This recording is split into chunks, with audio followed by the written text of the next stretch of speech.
Le problème avec l'être humain, c'est que l'être humain aime tout comprendre. Et cherche à tout comprendre. Mon frère, ce qui se passe dans la vie de l'autre, tu ne vas pas comprendre. Tant que c'est Christ qui écrit l'histoire, tu ne comprendras pas. Focalise-toi sur ta propre vie. Si toi, tu t'es marié à 16 ans, gloire à Dieu.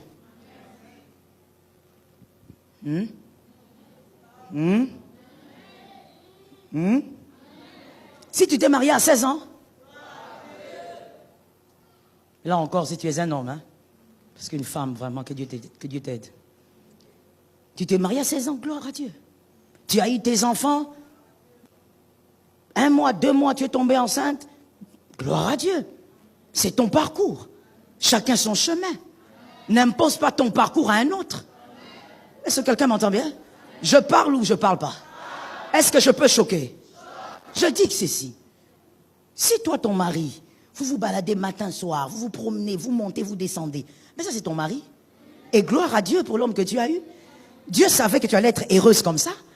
Mais ne cherche pas à ce que le mari de l'autre soit comme ça. Vous verrez ces femmes commères en train de regarder. Toi, ton mari te fait pas balader? Tu souffres. Qui t'a dit que c'est une souffrance? C'est sa vie. Non, donne-moi un amen. Je sentais qu'il y a des commères ici. Donne-moi un amen. Qui t'a dit qu'elle est malheureuse? Elle n'est pas obligée d'avoir un mari comme le tien pour être heureuse. Il n'est pas obligé d'avoir une femme comme la tienne pour être heureux. Il a sa vie. Mais lorsque vous voyez le cœur de l'homme vouloir tout comprendre, vouloir tout maîtriser, vouloir même critiquer la vie de l'autre par rapport à la sienne. Non, pourquoi ton mari ne t'amène pas au restaurant? Non, il ne l'amène pas au restaurant, il l'amène après la prière. Chacun sa chose. Dis à quelqu'un d'autre, chacun sa chose. En ce moment-là, les femmes ne vont pas parler, ne vous en faites pas. C'est pas un problème. Dis encore à quelqu'un, chacun sa chose. Tu regardes et dis, non, pourquoi ta femme, oh là là là là, qu'est-ce que ta femme, elle fait? Ta femme, elle apprête pas le repas pour toi. Mais pourquoi? Hein? Elle vient juste qu'on a déjà apprêté. Non, non, non, non, ça c'est pas une bonne femme. Mon frère,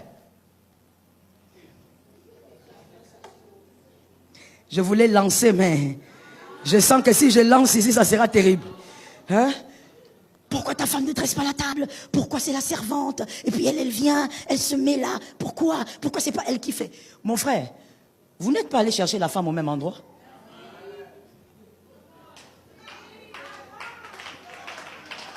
Je t'ai choqué, je te réchoque.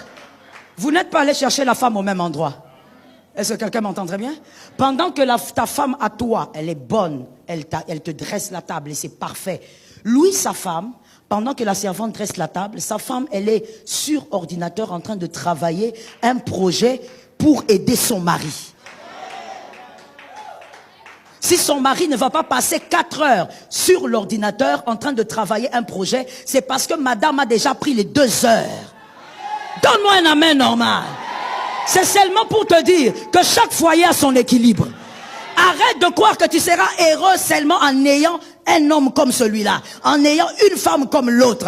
Arrête d'intimider les autres. À chacun son parcours, à chacun son chemin. Ce qui compte, écoute-moi bien, je te choque. Ce qui compte, c'est que dans le foyer, Jésus-Christ soit célébré, que les enfants grandissent sous l'onction, qu'il y ait la paix entre l'homme et la femme, qu'ils avancent selon la vision et que Elohim les propulse. Donne-moi un amen.